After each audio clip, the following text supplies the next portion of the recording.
Albert Einstein once said, everybody's a genius, but if you judge a fish by its ability to climb a tree, it will live its whole life believing that it is stupid. Ladies and gentlemen of the jury, today on trial we have modern day schooling. Glad you could come. Not only does he make fish climb trees, but also makes them climb down and do a 10-mile run. Tell me, school, are you proud of the things you've done? Turning millions of people into robots, do you find that fun? Do you realize how many kids relate to that fish? Swimming upstream in class, never finding their gifts, thinking they are stupid, believing they are useless? Well, the time has come, no more excuses. I call school to the stand and accuse him of killing creativity, individuality, and being intellectually abusive. He's an ancient institution that has outlived his usage. So, Your Honor, this concludes my opening statement, and if I may present the evidence of my case, I will prove it. Proceed. Exhibit A. Here's a modern day phone. Recognize it? Here's a phone from 150 years ago. Big difference, right? Stay with me. Here's a car from today, and here's a car from 150 years ago. Big difference, right? Well, get this. Here's a classroom of today, and here's a class we used 150 years ago. Now, ain't that a shame? In literally more than a century, nothing has changed. Yet you claim to prepare students for the future? But with evidence like that, I must ask, do you prepare students for the future or the past? I did a background check on you and let the record show that you were made to train people to work in factories, which explains why you put students in straight rows, nice and neat, tell them sit still, raise your hand if you want to speak, give them a short break to eat, and for 8 hours a day, tell them what to think. Oh, and make them compete to get an A letter which determines product quality, hence grade A of meat.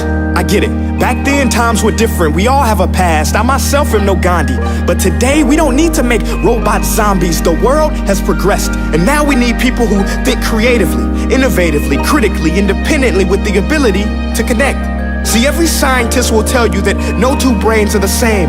And every parent with 2 or more children will confirm that claim. So please explain why you treat students like cookie cutter frames or snapback hats, giving them this one-size-fits-all crap. Watch your language. Sorry, Your Honor, but if a doctor prescribed the exact same medicine to all of his patients, the results will be tragic. So many people would get sick, yet when it comes to school, this is exactly what happens, this educational malpractice, where one teacher stands in front of 20 kids, each one having different strengths, different needs, different gifts, different dreams, and you teach the same thing the same way? That's horrific. Ladies and gentlemen, the defendant should not be acquitted. This may be one of the worst criminal offenses ever to be committed. And let's mention the way you treat your employees. Objection. Overruled. I want to hear this. It's a shame. I mean, teachers have the most important job on the planet, yet they're underpaid? No wonder so many students are short-changed. Let's be honest, teachers should earn just as much as doctors, because a doctor can do heart surgery and save the life of a kid, but a great teacher can reach the heart of that kid and allow him to truly live. See, teachers are heroes that often get blamed, but they're not the problem. They work in a system without many options or rights. Curriculums are created by policymakers, most of which have never taught a day in their life. Just obsessed with standardized tests. They think bubbling in a multiple choice question will determine success. That's outlandish. In fact, these tests are too cruel to be used and should be abandoned, but don't take my word for it. Take Frederick J. Kelly, the man who invented standardized testing, who said, and I quote, "These tests are too cruel to be used and should be abandoned." Ladies and gentlemen of the jury, if we continue down this road, the results will be lethal.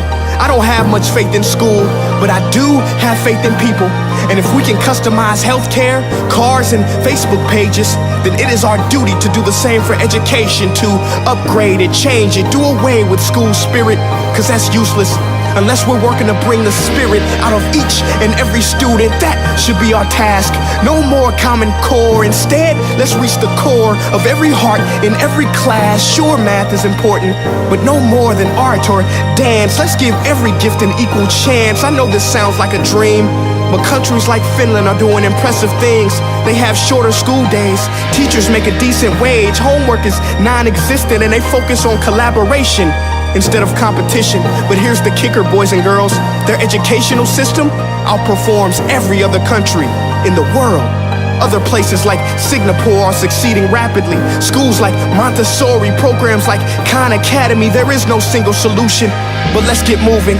Because while students may be 20% of our population, they are 100% of our future. So let's attend to their dreams, and there's no telling what we can achieve. This is a world in which I believe, a world where fish are no longer forced to climb trees. I'll rest my case.